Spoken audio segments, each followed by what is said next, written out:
What is up, you guys? Welcome back to another one. If you were new to the channel, I am Gold Pony. Today we are in the all-new 2019 Honda Passport, courtesy of Apple Honda in York, PA. And so with SUV sales going absolutely crazy in the US here, Honda has decided to bring back the Passport, which is going to be most definitely a very intelligent decision on Honda's behalf. And so I will be testing out everything about the Passport today. So as always, you guys, let's start with pricing. And so there will be several different trim levels for the 2019 Honda Passport. First one being the Sport, that starts at $31,990. Then you have the EXL for $36,410. Touring is going to start at $39,280. And lastly, the Elite, which is the one we have today, that one is going to start at $43,680. And I probably should also mention those first three trim levels up through the Touring, that pricing was for the standard front-wheel drive. If you are interested in all-wheel drive, as I suspect most customers will be, simply add $1,900 to any of those prices. But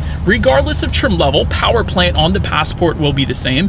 Powering this one is going to be a 3.5 liter naturally aspirated V6 engine, putting out 280 horsepower at 6,000 RPM, 262 pound-feet of torque available at around 4,700 RPM. Again, power is going to be sent to the front wheels or all wheels through a 9-speed automatic with paddle shifters, which you guys know we will be testing out a little later in the video here. But with all that put together, MPG numbers are going to come in at 20 in the city, 25 on the highway for the front-wheel drive, 19 city, 24 highway for the all-wheel drive. Before I do any kind of acceleration here, I did want to first mention there are traction management drive modes, and that button's going to be located right behind the drive button there. But I'm mentioning that because there is a ton of snow on the ground right now here in PA, and those traction management driving modes are going to give you a snow mode, sand, and a mud mode. And so essentially what those drive modes are going to do is adjust things like the throttle response and the torque delivery as well. And by the way, when it comes to that torque delivery, the Passport can send up to 70% of the torque to the rear wheels and 100% of the torque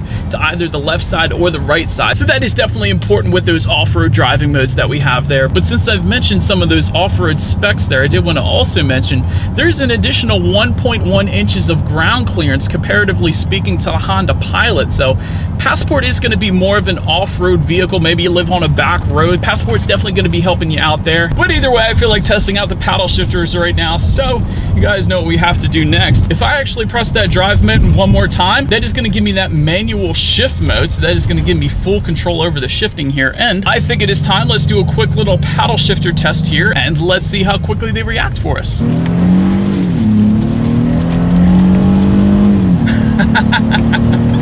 All of the snow just completely fell off the roof of this Passport. There is a slight delay to the paddle shifters. It's not too bad. Really, the paddle shifters are not so much for quicker shifts or acceleration or anything like that. I would expect they would be used for more along the lines of maybe some engine braking when it's snowy out or something like that. But there is a slight delay, but who's going to use the paddle shifters in an SUV anyways? Let's put it back in drive here and let's test out the acceleration on this one. Okay, yeah, definitely no issues with merging onto the highway.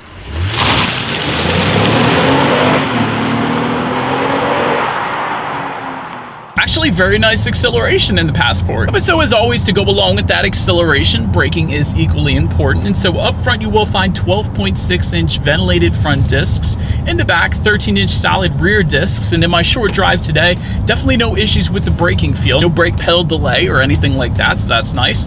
When it comes to suspension and handling, up front you will find McPherson strut front suspension. In the back, a multi-link rear suspension, and you will have front and rear stabilizer bars as well. And as far as the steering feel goes, it does feel like an SUV, definitely not on the heavier side, but not too loose either. So it does feel pretty nice in the Passport. Ride quality has been excellent so far today, so definitely a very comfortable ride. A lot of times with quote-unquote off-road vehicles, you do have to sacrifice ride quality a little bit, but that's definitely not the case with the Passport. It is a very smooth ride, actually. And when it comes to cabin noise, once again, very much so on point in the Passport. And to go along with that, there is acoustic front glass if you go with the EXL trim level and up. And you also get acoustic glass front and rear doors, and that's going to be with the Touring and Elite trim levels. So that, of course, is definitely going to contribute to the quieter cabin on this one, and you can definitely tell. So all in all, when it comes to driving dynamics, I think Honda has really found a nice blend between those off-road capabilities and also on-road capabilities as well, just because it does ride smooth. There's very little cabin noise,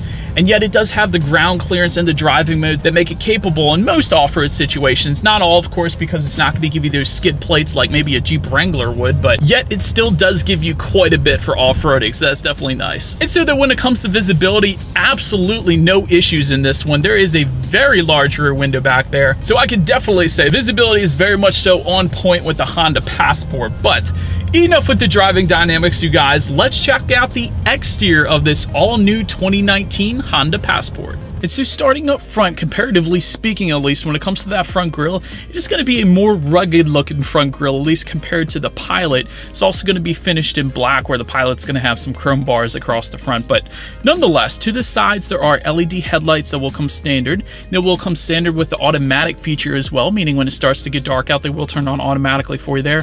Just below that, LED fog lights, and you will also get LED daytime running lights as well. Then make your way to the side. Roof rails are going to be found up top if you go with the Touring or Elite trim levels. Rear privacy glass is going to come standard for every single trim level.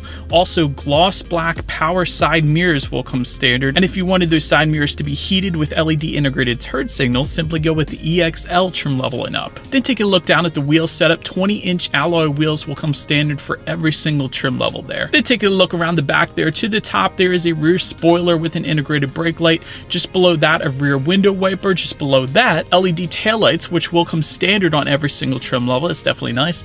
And just below all of it, dual exhaust outlets with chrome tips, so you guys know what we have to do next. As always, here is that exhaust clip.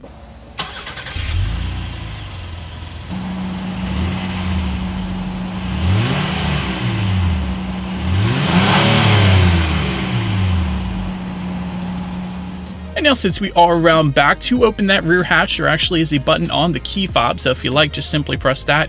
You will actually get a power tailgate if you go with the EXL trim level and up.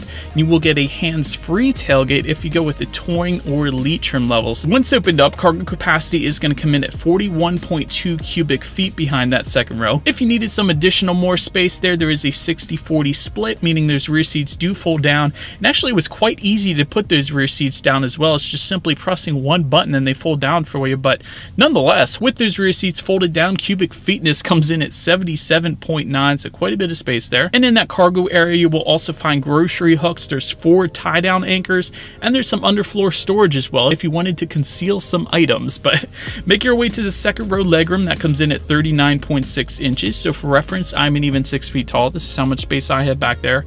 Also, a big one for me I wanted to mention is integrated sunshades come with the EXL trim level and up. That's always important if you have a newborn in that second row, possibly. It keeps the sun out of their eyes. So that's there for the EXL trim level and up.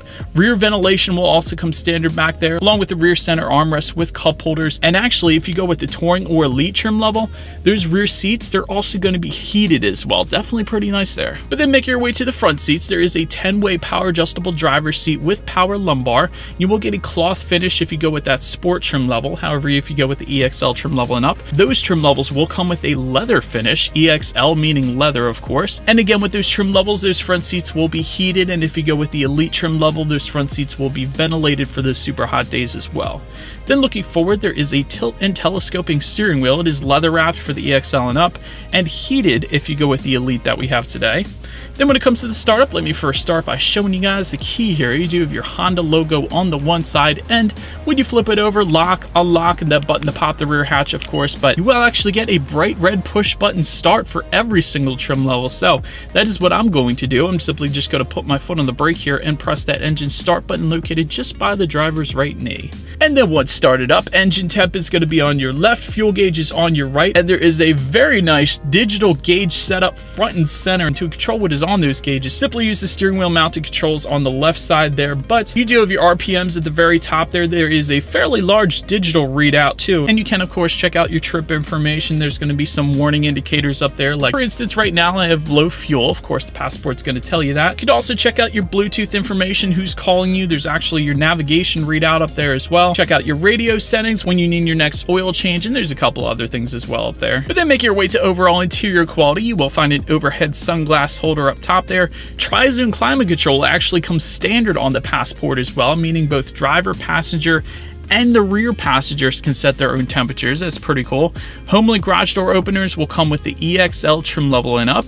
You will also get white ambient LED lighting if you go with the Touring or Elite trim levels. And there's going to be a power moonroof with the EXL trim level and up. And another thing I liked about the Passport is there is a massive center console in the center here, so you can throw quite a bit in there. Also, another thing a little different with the Passport is rather than having a center armrest in the front there, they have individual smaller armrests for both the driver and passenger. It's not a bad thing, it's just a different thing. Usually it's just a standard center armrest that is shared between both the driver and the passenger. You're also going to get some gloss black finishes, which look like they may get dirty a little easier, but at the same time they look super easy to clean. So all in all, I'll take that as a plus as well. But now let's make our way to the tech display, because front and center there is an 8-inch high-resolution color touchscreen display that will come standard across every single trim level of the Passport. That's going to give you Bluetooth and audio streaming, Android Auto, and Apple CarPlay, again for every trim level. Nonetheless, if you wanted a factory navigation system, that will come with the Touring and Elite trim levels. Elite trim is also going to give you a wireless phone charger as well, which is located just in front of the shifter there. And you can also check out your radio settings up on that colored touchscreen display. And by the way, when it comes to the sound system on the Passport, the standard setup for the Sport and EXL trim levels are going to give you 7 speakers with a subwoofer actually, and 215 watts. And if you go with the Touring or Elite trim levels, you are going to get 10 speakers with a subwoofer, including 540 watts. So, of course, we do have that 540 watt sound system today. So let's turn on the radio, see what we got playing this morning, and let's test out the clarity of this one.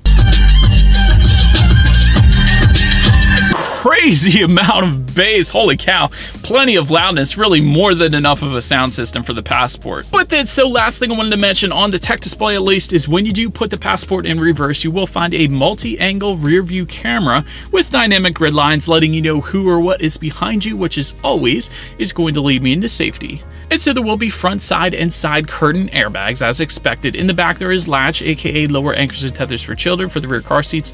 Also back there, rear child door locks. A tire pressure monitoring system will also come standard, but every single trim level of the Honda Passport will also give you Honda Sensing, which includes collision mitigation braking system, road departure mitigation system, forward collision warning, lane departure warning, lane keep assist system, and adaptive cruise control as well. So definitely quite a bit of safety with that one. And if you go with the EXL trim level and up, you will also get that blind spot monitor with rear cross traffic alert. And so, but that is about it for this one, you guys. Thank you so much for watching. Be sure to like the video and subscribe. Feel free to follow me on social media at the bottom of the screen there, and I will see you guys in the next video. Stay gold. I gotta put my safety belt on. Safety first, you guys.